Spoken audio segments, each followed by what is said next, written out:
Hi everyone, in this video I'm going to show you how we can change PDF in Microsoft Word.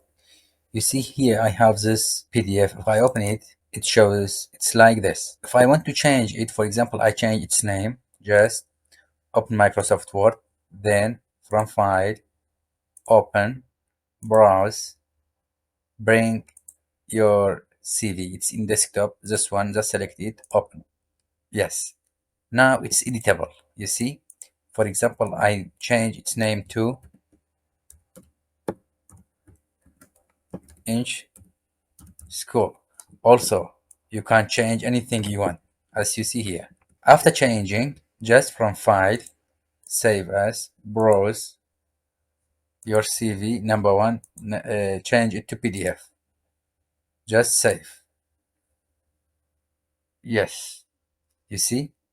Now, my CV one, you see after editing, I change back to PDF format, as you see here. Like, leave a comment, and subscribe. Have a nice time.